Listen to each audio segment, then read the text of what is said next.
하나님 말씀 사무엘상 18장을 보시겠습니다. 사무엘상 18장 5절에서부터 16절까지 보시겠습니다.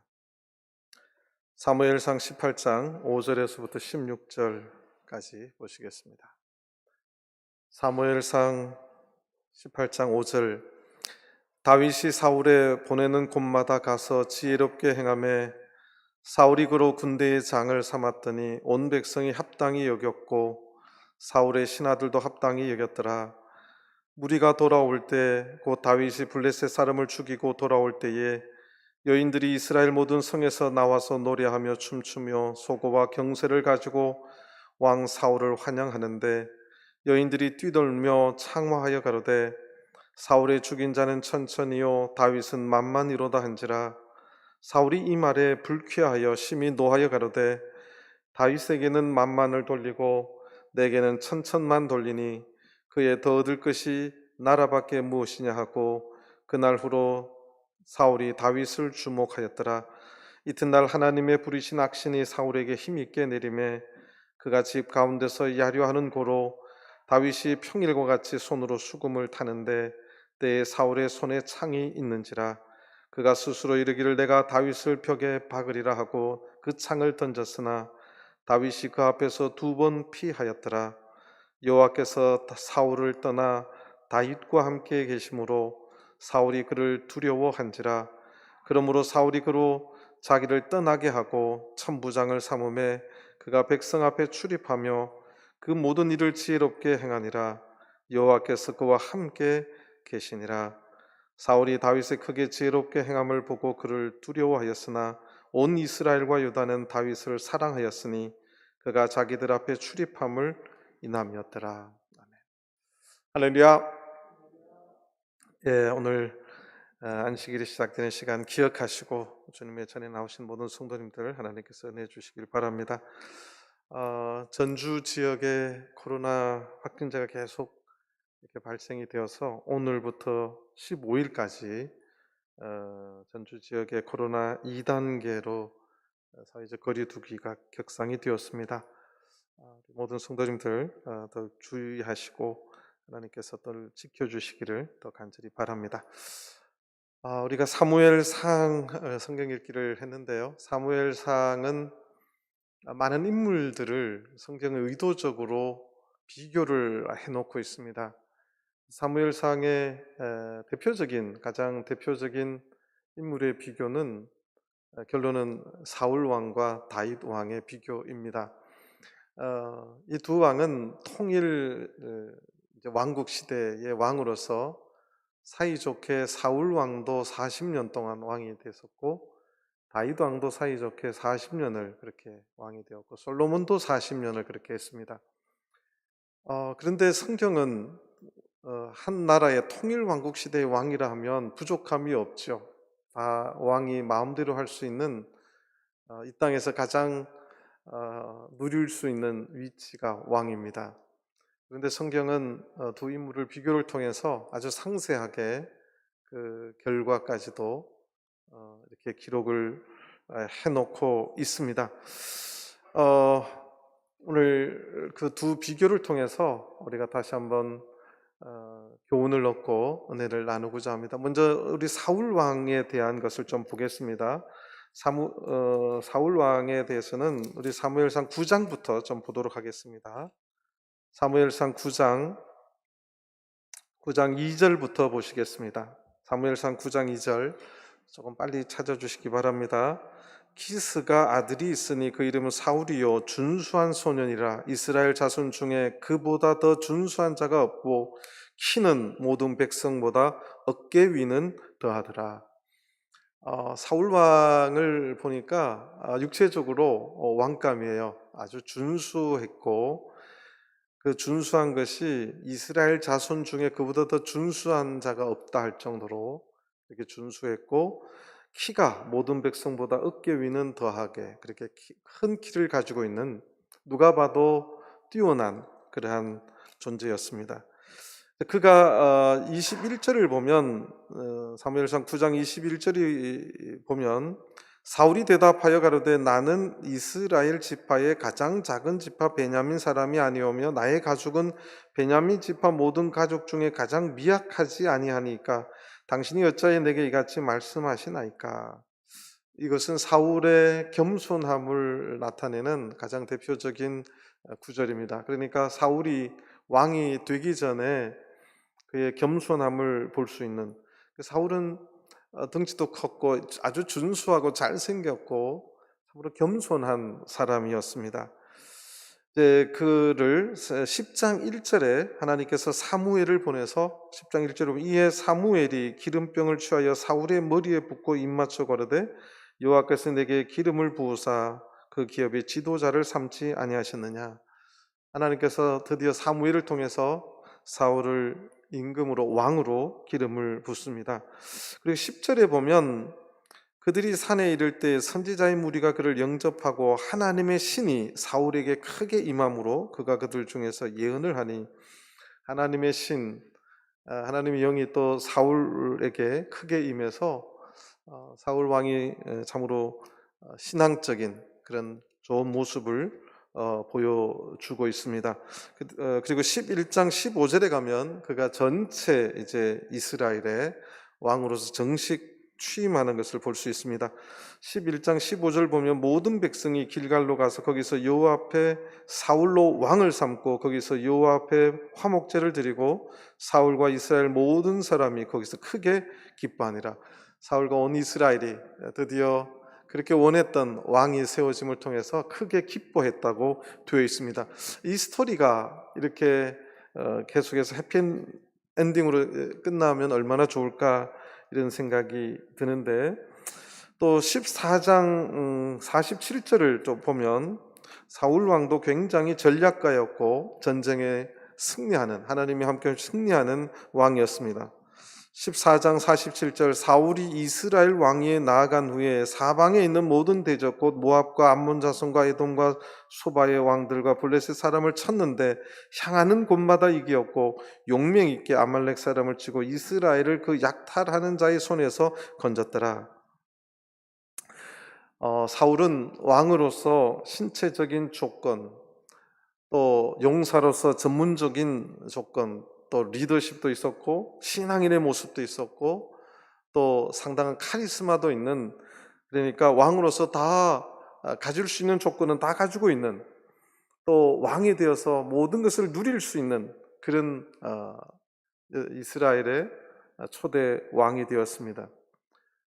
그런데 사울 왕의 치명적인 하나님 보시기에 부족함이 나타나기 시작합니다. 그래서 조금 이따가 보도록 하겠습니다. 또 다윗을 보면 다윗이 이제 등장할 때를 보면 참으로 초라하게 등장합니다.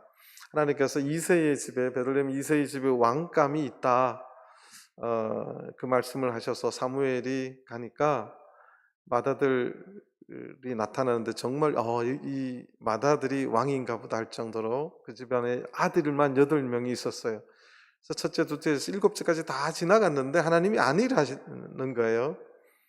또 아들이 있느냐 그랬더니 말째가, 이름도 없어요. 그냥 아버지의 입에서 말째라고 합니다.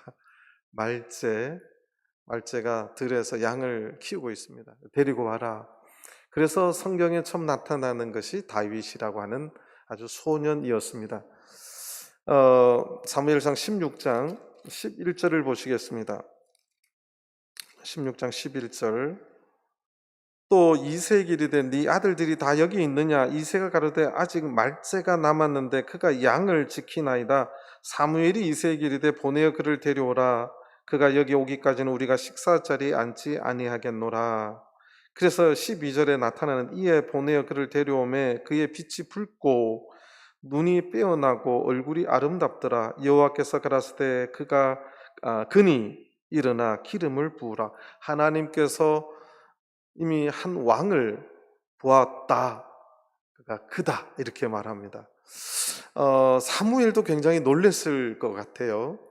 전혀 뜻밖의 신체 조건도 뛰어나지 않고 한 집안에서 그 리더십이 있는 형도 아니고 막내로서 들에서 양을 키우고 있었는데 어떤 그런 뭐 또 그 집안 자체가 백도 없고 별로 이름 날 것도 없는 그 집안에 하나님께서 어, 왕이라고 그 어린 다윗에게 기름을 부으라 하니 사무엘인들이 얼마나 놀랬겠습니까? 그런데 그 16장 1절을 보시겠습니다. 1절을 보시면 여호와께서 사무엘에게 이르시되 내가 이미 사울을 버려 이스라엘 왕이 되지 못하게 하였거늘 네가 그를 위하여 언제까지 슬퍼하겠느냐? 너는 기름을 뿔에 채워 가지고 가라.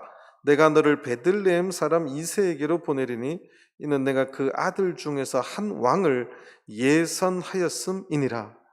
예선하였습니다.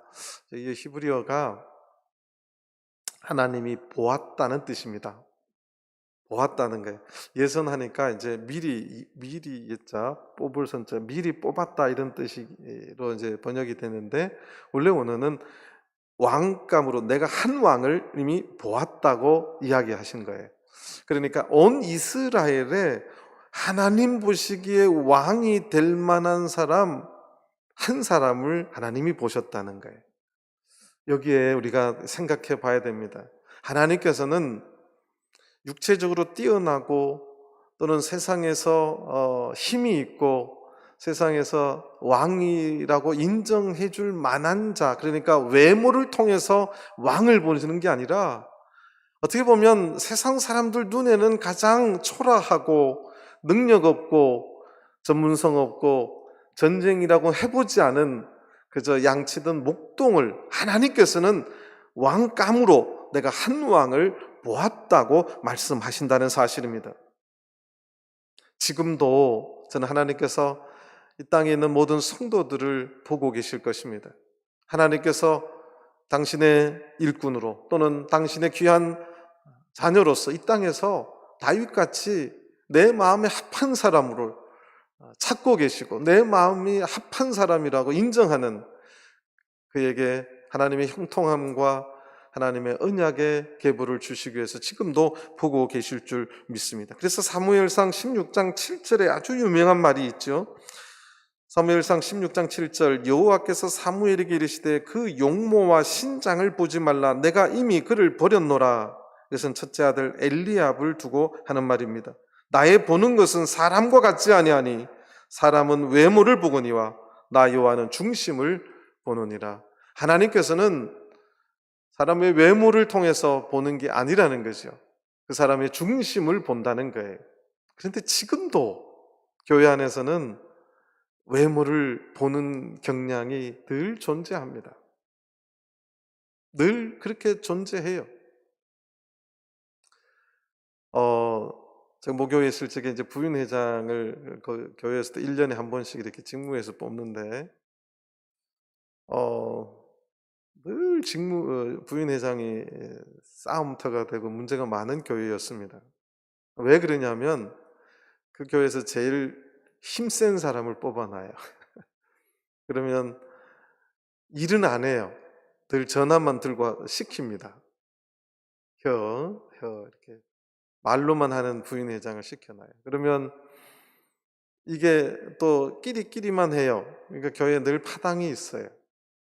자, 이게 참 하나님 보시기에 아름답지 않다. 그래서 정말 섬기시는 분, 정말 이름도 없고 빛도 없이 교회에서 남아서 정말 땀 흘리면서 수고하시는 분들이 몇 분 계셨어요. 그래서 이런 것들을 장로님들하고 상의했더니 이번에는 좀 그런 분을 했으면 좋겠다. 그래서 학력도 없습니다. 어릴 때 고아로 크셨어요. 그래서 추천을 했더니 난리가 났어요, 교회에서.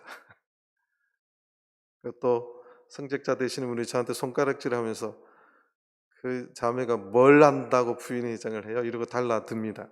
사람은 어쩔 수 없는 것 같아요, 저는. 그래서 교회에서도 외모를 봅니다.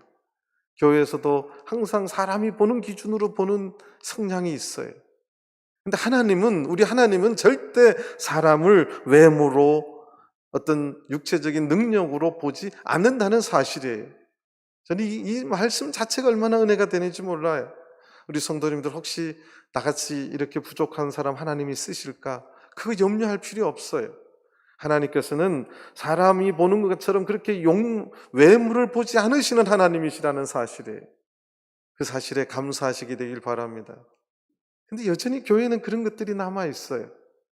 힘을 가지신 분들이 헤게모니를 쥐고 그것이 없는 분들을 약간은 무시하고, 이래서는 안 된다는 거죠. 당시 다윗은 정말 어떤 사람 눈에도 그가 한 나라의 왕이 될 왕감이라고는 아무도 생각하지 않는 사람이었어요. 당시 최고 선지자 사무엘조차도 그가 왕이라고 생각하지 못할 정도였습니다. 근데 하나님은 이미 그를 왕으로 보았다고 성경은 말하고 있습니다. 그리고 나서 13절에 사무엘이 하나님의 명령에 따라서 기름을 붓습니다. 사무엘이 기름 뿔을 취하여 그 형제 중에서 그에게 부었더니 이날 이후로 다윗이 여호와의 신에 크게 감동되니라. 사무엘이 떠나서 라마로 가니라. 그리고 나서 이제 왕으로 기름을 부었는데 그가 첫 번째 하는 일이 뭐냐면 23절에 나옵니다. 16장 23절. 하나님의 부리신 악신이 사울에게 이를 때에 다윗이 수금을 취하여 손으로 탄즉 사울이 상쾌하여 낫고 악신은 그에게서 떠나더라. 왕으로 기름 부음 받았는데 접대받고 사람들 앞에 추앙받는 게 아니라 그 국가의 왕이 지금 악신이 들렸어요. 귀신이 들렸어요. 여러분들, 한 나라의 왕이 귀신 들렸다 그러면 이거는 재앙입니다. 지도자가, 그것도 하나님의 나라의 지도자가 악신이 들렸다는 것은 엄청난 잘못된 일이죠. 그런데 다윗이 그 악한 왕을 섬기는 일부터 시작합니다. 그래서 그가 악신이 들렸을 때 수금을 타서 그가 그 왕이 상쾌하고 낫고 이 악신을 물리치고 평정심을 찾을 수 있도록 얼마나 행패를 부렸겠어요. 그런데 다윗은 그런 모든 것을 보면서 참 많은 것을 생각할 수 있었을 겁니다. 그러니까 왕으로 기름 붓자마자 왕의 힘을 사용하도록 하나님 하지 않았어요. 사울 왕을 세우고 바로 힘을 사용하는 그 왕의 자리에 가자 사울이 변했습니다. 하나님께서 이번에 다윗은 왕이 되고 나서 그 왕이라고 하는 그 힘을 사용하지 못하도록 섬기는 자리, 그러니까 왕궁에서 그 나쁜 왕을 섬기는 그 일에서부터, 또한 그 왕이 또 자기를 죽이려고 하는 그 10년 동안 자기를 죽이려고 할 적에 광야에 도망 다니는 도피 생활을 통해서 하나님은 그를 철저히 겸손하게 하나님만 의지하도록 그렇게 훈련시켰다는 사실입니다. 그 후에 사울 왕이 어떻게 변해가느냐, 15장을 잠깐 보시겠습니다. 사무엘상 15장 12절입니다. 사무엘상 15장 12절. 사무엘이 사울을 만나려고 아침에 일찍 일어나더니 혹이 사무엘에게 고하여 가로되 사울이 갈멜에 이르러 자기를 위하여 기념비를 세우고 돌이켜 행하여 길갈로 내려갔다 하는지라.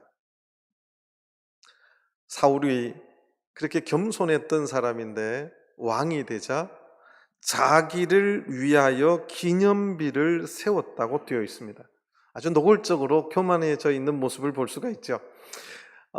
당연히 세상의 기준으로 보면 왕이 기념비 정도 세우는 거 그보다 더한 일도 하는데 왕은 무엇이든지 할 수 있는 그런 위치입니다. 그런데 사울 왕이 변했어요. 좋게 변해야 되는데 나쁘게 변하기 시작합니다. 자기를 위하여 기념비를 세우기 시작했다는 거죠. 그래서 15장 19절을 보시겠습니다.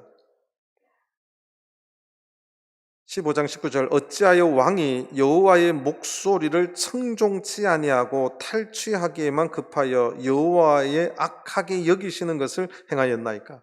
이 스토리가 길어서 그냥 요 구절만 말씀드리겠습니다. 사울 왕은 다 갖춘 왕이었어요. 굉장한 리더십도 있었고 왕감이었습니다. 근데 그가 왕이 되자 교만하기 시작했고 그는 하나님에 대한 순종하는 모습이 없습니다. 그러니까 사울을 쭉 연구해 보면 사울 왕이 지도자다운 모습이에요. 근데 그에게 찾을 수 없는 말이 있는데 하나님에 대한 순종입니다. 사울은 하나님에 대해서 순종하지 않았어요. 순종하는 모습이 없습니다. 이것이 치명적인 사울의 몰락의 원인입니다. 그래서 15장 22절, 23절 보겠습니다. 그래서 사무엘이 한 말이 이 말입니다. 유명한 구절이죠.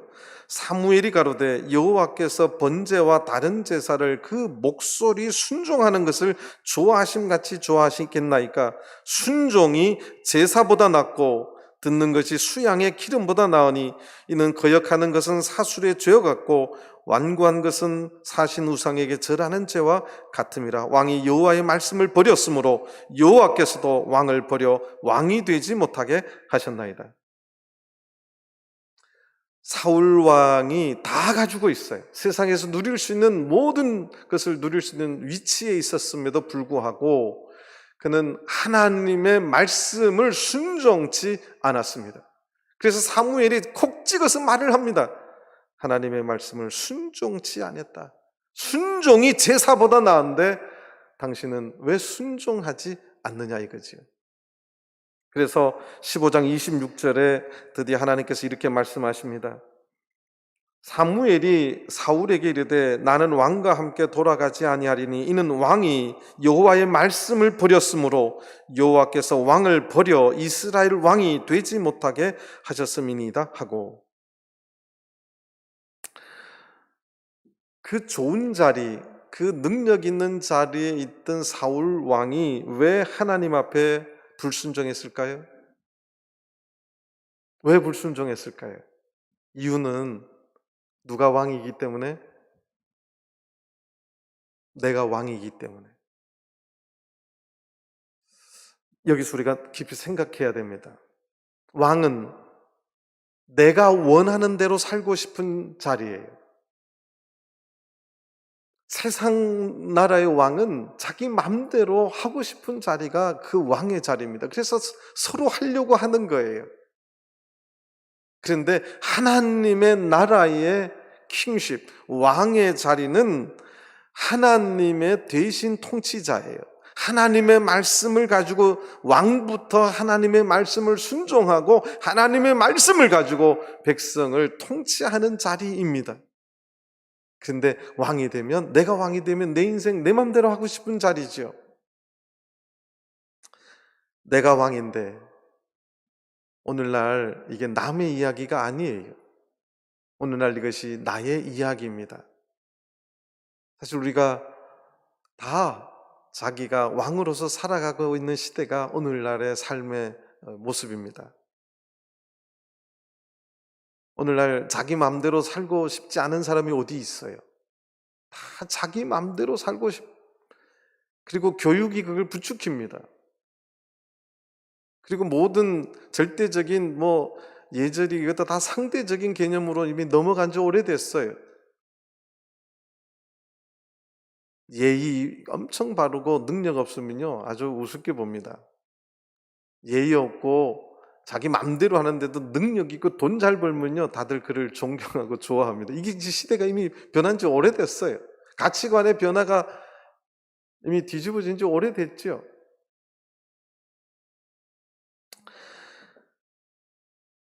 그런데 여기서 우리가 깊이 생각해야 돼요. 왕이 되는 것이 목적이 아니라 왕이 되어 하나님을 더 신실하게 섬기는 것이 중요합니다. 다시 말씀하겠습니다. 사울은 왕이 되는 것이 마치 목적인 것처럼 살았어요. 미리 말해서 재미없지만 다윗 왕은 왕이 되어서 하나님을 더 잘 섬기도록 애썼던 왕입니다. 이 차이죠. 왕이 되는 것이 목적이어서는 안 돼요. 왕이 되어서 어떤 자리이든 그 자리에서 하나님을 더 신실하게 섬기는 것이 중요합니다. 오늘날 교회에서도 마찬가지예요. 교회에서 힘을 쓸 수 있는 위치에 있는 게 목회자나 성직자들입니다. 목자 되는 것이 목적이 아니어야 돼요. 성직자가 되는 것이 목적이 되어서는 안 됩니다. 목회자가 되어서 성직자가 되어서 하나님을 더욱더 신실하게 섬기는 것이 목적이어야 돼요. 이것이 우리가 사울 왕과 다윗 왕을 우리가 묵상하면서 반드시 기억해야 될 교훈입니다.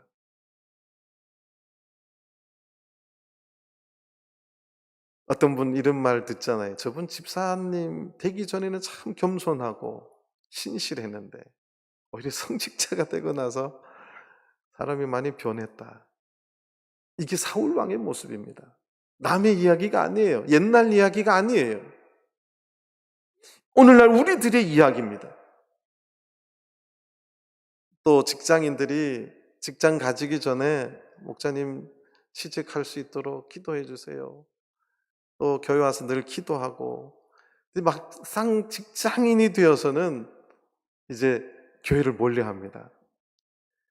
직장인이 되는 것이 중요한 것이 아니라 직장인이 되어서 하나님을 더 잘 섬기고 봉사하는 것, 시간 없는 줄 알죠. 근데 그것을 우리가 최대한 노력을 해서 하나님을 잘 섬기는 것이 목적이어야 돼요. 이것이 안 되면 우리의 신앙도 사울 왕과 똑같을 수 있습니다. 사울 왕은 왕이 되는 것이 인생의 목적인 것처럼 살았어요. 왕이 되자 자기 마음대로 하고 싶은 거예요. 하나님 말씀에 대한 순종이 사라졌습니다. 다윗 왕은 왕이 되어도 하나님 앞에 늘 물어보고 늘 조심하는 끝까지 겸손한 사람이었습니다.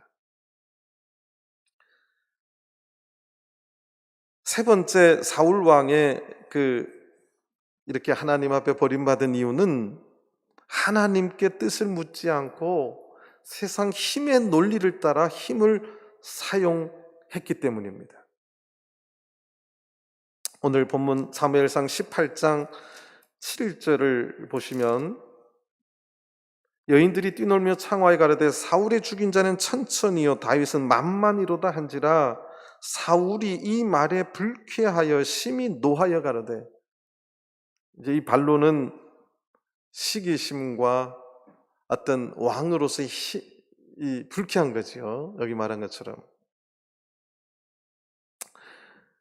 그러자 자기가 가지고 있는 세상의 힘, 왕이라고 하는 힘을 통해서 그 골리앗을 무너뜨릴 때 다윗이 누구의 이름으로 나가는지 옆에 다 들었을 거예요. 하나님의 이름으로, 살아계신 만군의 여호와 이름으로 나가노라, 그 신앙으로 똘똘 찼던 위대한 작은 거인 다윗을 아무 생각 없이 자기가 가지고 있는 힘을 가지고 죽이려고 시작합니다. 자기가 가지고 있는 직분의 힘을 위해서, 나를 위해서 내가 기분 나쁘니까 죽이려고 시도하고 있다는 사실이에요. 세상적인 교만과 탐욕과 시기심에 발로지요. 그러다 보니까 영적인 분별력을 상실합니다. 그래서 10년 동안 이 다윗을 죽이려고, 한 국가의 왕이 한 사람을 10년 동안 죽이려고 쫓아다닙니다. 3,000명씩 끌고 다니면서 죽이려고 그렇게 쫓아다녀요. 하나님은 왕을 삼은 것이 힘을 함부로 사용하라고 왕을 삼지 않았어요. 하나님의 나라에서는 조심해야 될 게 또 이 사울 왕을 통해서 우리가 이 교훈을 얻어야 되는 것입니다. 하나님의 나라에서 하나님께서 기름 부어주신 종종의 직분들을 가지고 힘으로 자기를 위해서 힘을 사용해서는 안 된다는 거예요. 자기의 그 탐욕과 자기의 교만을 드러내기 위해서 그런 것을 함부로 힘을 사용해서는 안 된다는 사실이에요. 특히 교회에서 이런 직분의 힘을 마음대로 좀 부릴 수 있는 분이 목회자지요. 정말 저부터 마찬가지입니다. 그래서 목회자들이 이런 것을 굉장히 주의해야 돼요. 하나님의 뜻이 아닌 힘을 함부로 사용하는 것은 하나님 앞에 버림받는 전제 조건이에요. 그 힘을 그렇게 사용하라고 하나님이 주신 것이 아니라는 사실입니다. 근데 다윗은 2번이나 죽일 수 있는 기회가 있는데도 사울 왕을 죽이지 않습니다. 옆에서 부축해요. 하나님께서 이거는 천재이루의 기회를 줬고 하나님께서 죽이라고 붙이셨다. 왜 안 죽이시느냐? 그렇게 따져도 그는 함부로 자기의 힘을 사용하지 않습니다. 오늘날 성직자들도 마찬가지지요. 교회 임원들도 마찬가지예요. 그 직분을 준 것을 가지고 함부로 휘둘른다는 것은 굉장히 위험한 신앙적인 태도입니다. 그것도 어떤 진리적인 수호라든지 교회의 어떤 그것을 지키기 위한 것이 아니라 어떤 나의 힘을 과시하기 위해서 나를 건드려 이런 태도로 그런 힘을 발휘하는 것은 굉장히 위험한 생각입니다. 교회에 그런 것이 절대 있어서는 안 된다는 사실이죠. 사울 왕이 힘을 또 어떻게 썼냐면 사무엘상 13장을 보시겠습니다. 사무엘상 13장 8절에서 14절을 보시겠습니다. 사무엘이 정한 기한대로 이레를 기다리되 사무엘이 길갈로 오지 아니하며 백성이 사울에게서 흩어지는지라 사울이 가로되 번제와 화목제물을 이리로 가져오라 하여 번제를 드렸더니 번제 드리기를 필하자 사무엘이 온지라 사울이 나가 맞으며 무난하며 사무엘이 가로되 왕이 행한 것이 무엇이뇨 사울이 가로되 백성은 나에게서 흩어지고 당신은 정한 날 안에 오지 아니하므로 블레셋 사람은 믹마스에 모였음을 내가 보았으므로 이에 내가 이르기를 블레셋 사람은 나를 치러 길갈로 내려오겠거늘 내가 여호와께 은혜를 간구치 못하였다 하고 부득이하여 번제를 드렸나이다. 사무엘이 사울에게 이르되 왕이 망령 때에 행하였도다. 왕이 왕의 하나님 여호와께서 왕에게 명하신 명령을 지키지 아니하였도다. 그리하였다면 여호와께서 이스라엘 위에 왕이 나라를 영원히 세우셨을 것이오늘 지금은 왕의 나라가 길지 못할 것이라 여호와께서 왕에게 명하신 바를 왕이 지키지 아니하였으므로 여호와께서 그 마음에 맞는 사람을 구하여 그 백성의 지도자를 삼으셨느니라 하고 이 이야기는 이래요. 하나님 앞에 제사는 제사장이 드려야 돼요. 사무엘이 드려야 됩니다. 그런데 왕으로서 어미를 가지고 이렇게 나타내려 하는데 사무엘이 늦게 오니까 백성들이 이제 흩어지는 거예요. 전쟁터에서. 그러니까 하나님께서 말씀해 주신 제사장 위에는 드릴 수 없는 제사를 내가 왕이니까 내 힘으로 그 제사를 드렸어요. 그러자 하나님께서 사무엘을 통해서 다윗을 버리겠다고 이야기하시는 겁니다. 그러니까 사울은 하나님께서 주신 그 힘을 정말 하나님의 나라를 위해서 쓰지 않았어요. 전부 다 누구를 위해서 썼느냐? 자기를 위해서 썼어요. 자기를 위해서 썼어요. 한 나라에서 내 인기가 제일 좋아야 되는데 여자들이 다윗의 죽인 자를 만만이다 하니까 기분 나쁜 거예요. 그러니까 아무 생각이 없는 거예요. 내가 가지고 있는 힘으로 저 인간을 죽여야 되겠구나. 눌려야 되겠구나. 이렇게 생각하는 거죠. 그리고 어떤 절차가 있고 순서가 있는데 내가 기다리고 이거 절차를 맞춰서 어떤 규정대로 하기가 귀찮은 거예요. 싫은 거예요. 그러니까 내 힘대로 내가 하고 싶은 대로 하는 거예요. 오늘날 교회에서도 굉장히 주의해야 될 문제입니다. 교회에서 내 마음에 안 드는 사람이 있어요. 그러면 만약에 목회자나 성직자나 임원이 자기가 가지고 있는 그 힘을 가지고 다른 사람을 눌리거나 다른 사람을 어떤 힘을 가지고 모해한다면 이게 바로 사울 왕의 이런 모습이에요. 절대 그래서는 안 되는 거죠. 교회는 항상 질서가 있습니다. 그 질서를 문서로 한 것이 총회에 있는 어떤 법이나 규정입니다. 남이 안 지키면은 그거 왜 안 지키냐고 하면서 나는 안 지켜도 된다고 생각한다면 이거야말로 내로남불이라고 하는, 세상에서 말하는 그런 단어를 쓸 수밖에 없는 거지요. 나는 뭐든지 자유롭고 내 힘을 내 마음대로 할 수 있는, 그것은 굉장히 위험한 사고입니다. 지금 사울이 그렇게 했어요. 그래서 사울은 비참하게 블레셋과의 전쟁에서 아들과 함께 죽습니다. 이것이 성경의 이야기 같지만 우리가 잘 묵상해 보면 오늘날 우리들의 이야기일 수도 있습니다. 근데 다윗은 그러지 않았다는 것이죠. 하나님께서 다윗은 그렇게 왕궁에서 섬기는 일부터 훈련시키셨어요. 남을 섬기는 일부터. 다윗 왕은 예수님을 예표합니다. 그래서 다윗의 이야기를 들어보면 예수님의 모습이 많이 숨겨져 있어요. 예수님은 이 땅에 섬기려 왔다고 말씀하셨어요. 다윗이 10년 동안 왕이 죽이려고 할 적에 도피 생활을 하면서 그가 의지할 수 있는 것은 딱 한 가지였어요. 하나님만 의지할 수밖에 없었어요. 그가 할 수 있는 것은 아무것도 없었습니다. 그래서 아무것도 없는 다윗의 그 프로페셔널한 전문가는 뭐냐면 순종의 전문가였어요. 저는 오늘날 신앙에 있어서 가장 중요한 것은 순종이라고 생각합니다. 자기를 비우고 순종하는 전문가가 되어야 된다고 생각합니다. 우리가 사울 왕과 다윗 왕을 비교하면서 다윗 왕을 왜 하나님께서 내 마음에 합한 사람이라고 했느냐? 다윗 왕은 절대 힘을 남용하지 않았습니다.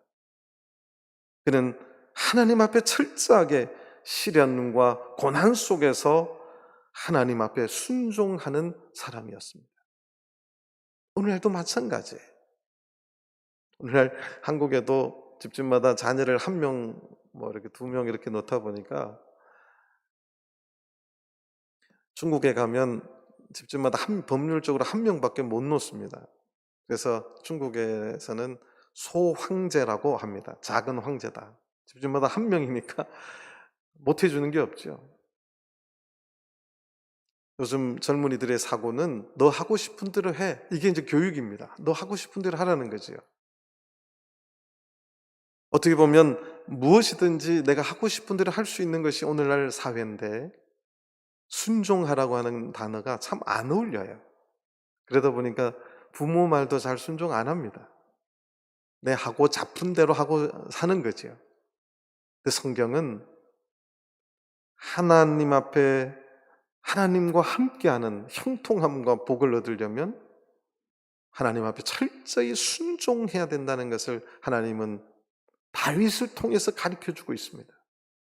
근데 그 다윗을 하나님은 훈련시켰어요. 계속해서 어려움 속에서, 고난 속에서, 시련 속에서 그렇게 훈련을 시켜 나갔습니다. 그래서 사도행전 13장 22절 보면 이새의 아들 다윗을 만나니 내 마음에 합한 사람이라고 하나님이 그렇게 말씀했습니다. 사무엘상 24장을 보시겠습니다. 사무엘상 24장.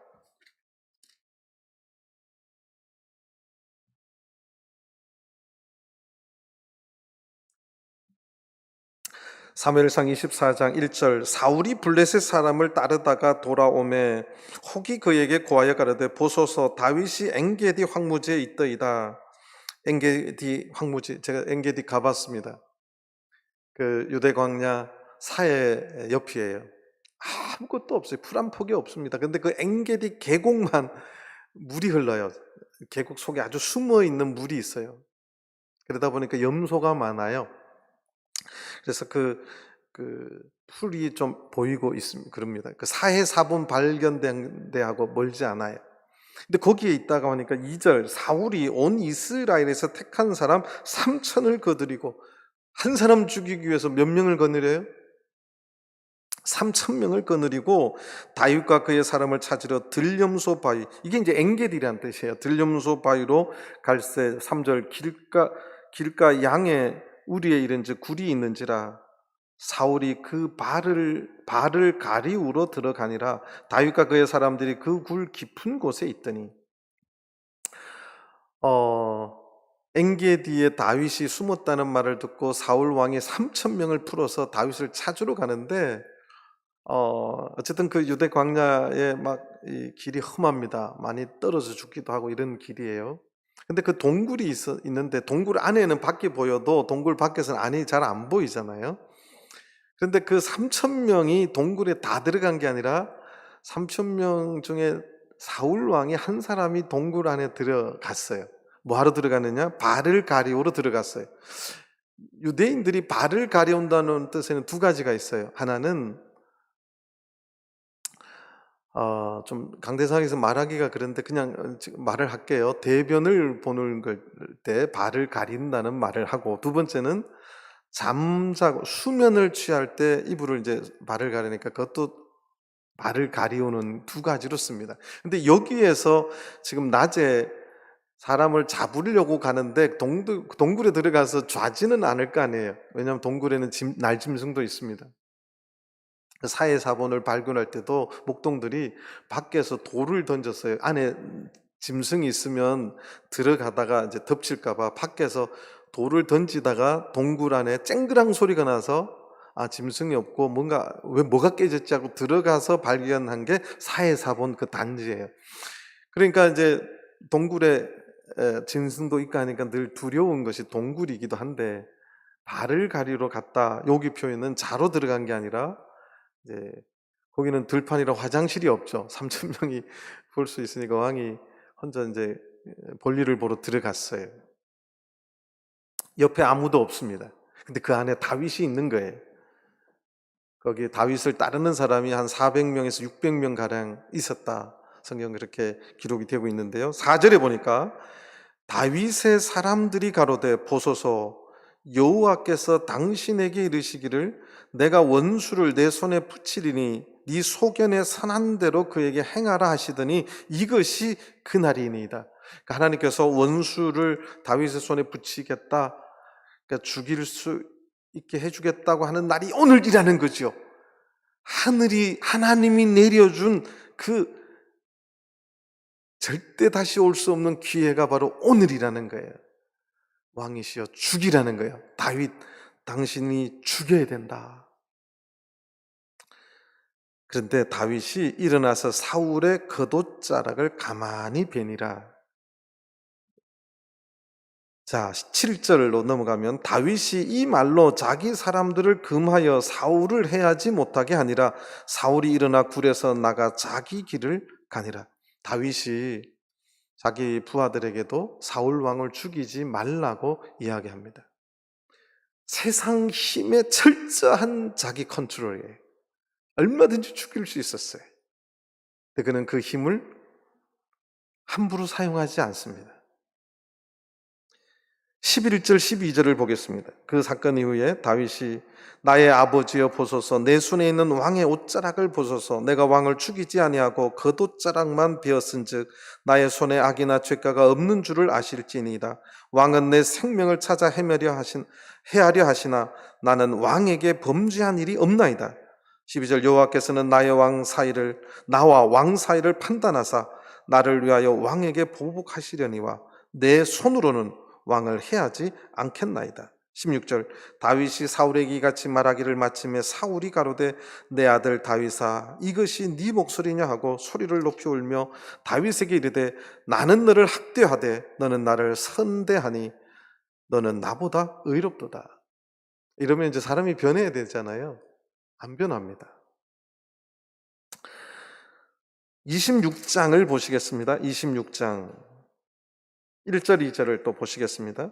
10사람이 기브아에 와서 사울에게 이르되 가로되 다윗이 광야 앞 하길라 산에 숨지 아니하였나이까. 2절 사울이 일어나 황무지에서 다윗을 찾으려고 이스라엘에서 택한 사람 3천과 함께 황무지로 내려가서 여기서도 또 죽이려고 3천 명을 또 데리고 옵니다.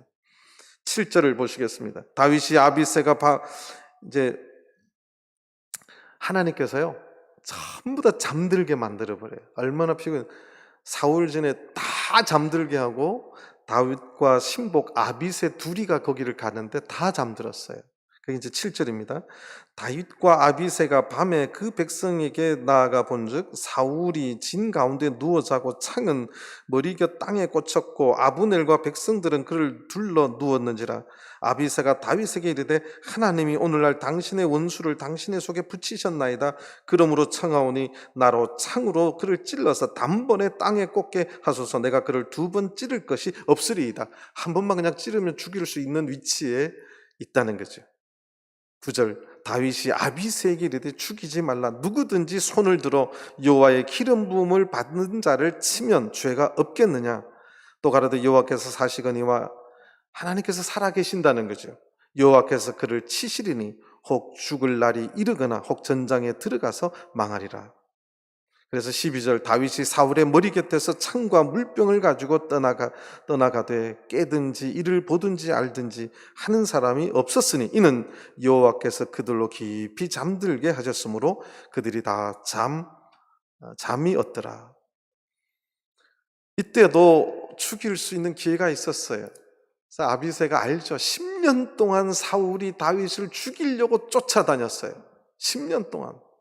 자, 그런데 지금 현재 왕은 사울이에요.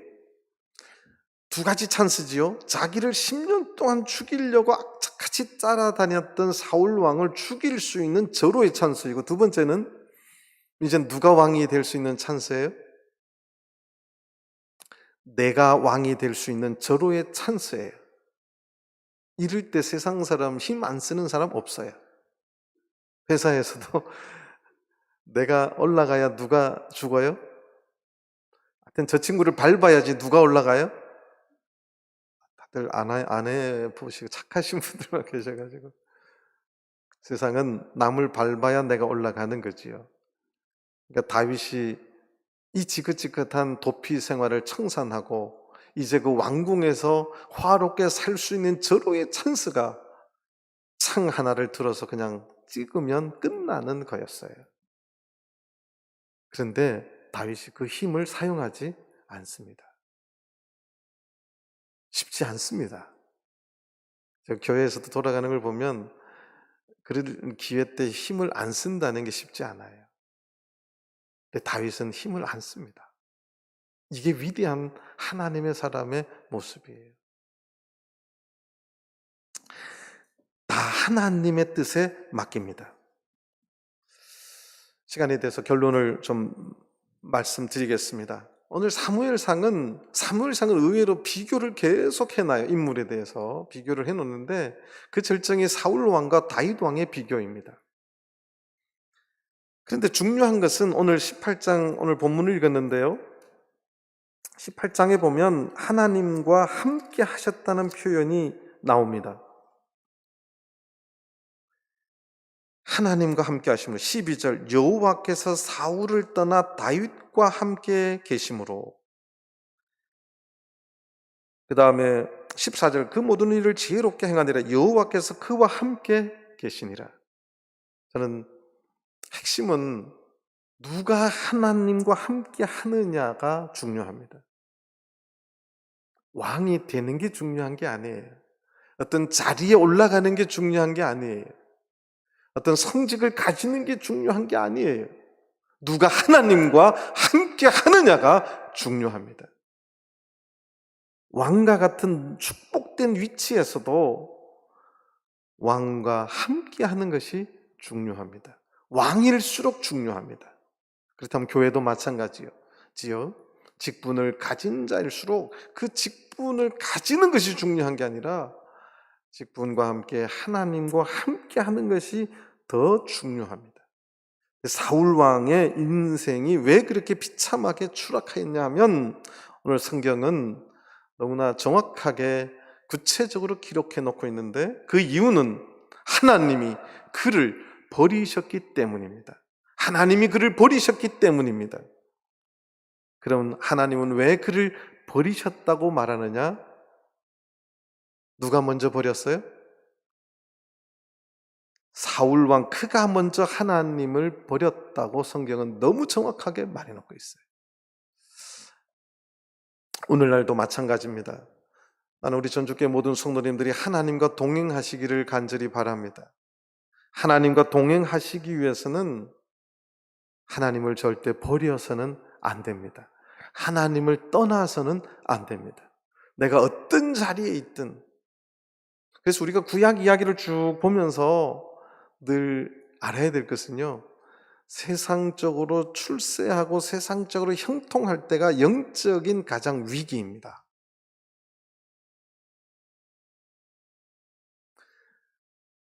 쭉 올라가서부터 이야기하면 그래요. 요셉이 보디발에 팔려갔다가 음, 어쨌든 이제 그 하여튼 편한 아니면 또 형통한 자리에 있을 때 그때가 가장 위험할 때입니다. 다니엘도 마찬가지고 우리가 지금 다윗을 공부한 다윗도 마찬가지예요. 사울 왕이 왜 실패했느냐? 저는 우리 전주교 모든 성도님들이 하나님을 떠나면 그 인생은 비참하게 추락한다는 사실을 우리는 다윗 왕과 사울 왕을 비교하면서 철저히 깨달아야 될 줄로 생각합니다. 하나님이 왜 우리를 버리느냐? 하나님은 절대 먼저 우리를 버리지 않습니다. 누가 먼저 버리느냐? 내가 먼저 버리기 때문에 그렇습니다. 내가 먼저 하나님을 무시하기 때문에 그렇습니다. 그 구체적인 단어는 뭐냐면 불순종입니다. 하나님 말씀을 순종하지 않기 때문에 그렇습니다. 왜 순종하지 않느냐? 내가 왕이기 때문에 그렇습니다.